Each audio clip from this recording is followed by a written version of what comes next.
part of the assimilation policy of the Chinese government in East Turkestan, Uyghur people are still being arbitrarily interned. As the Free Asia Radio reported, Professor Kamil Rahim was arrested in April of 2018.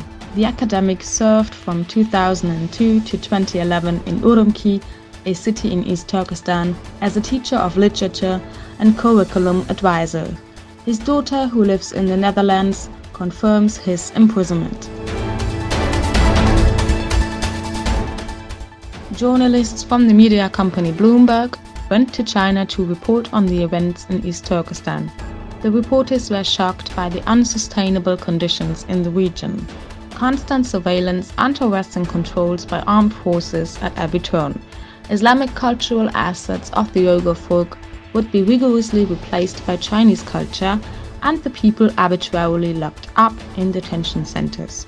Likewise, the journalist visited the so-called training camps, where many inmates confirmed that they were there by their own will, which, however, was considered to be one of little credibility by the reporters.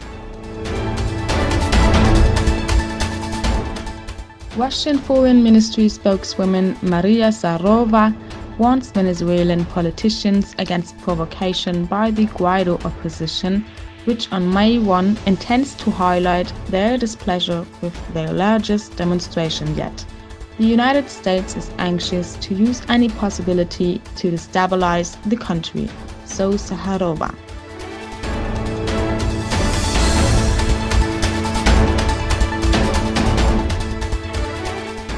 After Chinese warships stopped the French frigate on Formosa Street, there are tensions between powers and Beijing.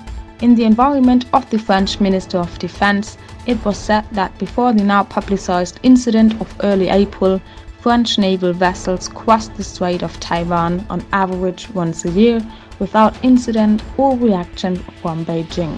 A spokesman for the Chinese Ministry of Defense had previously stressed that the French frigate had passed through the straits between the East and South China Sea without Beijing's permission.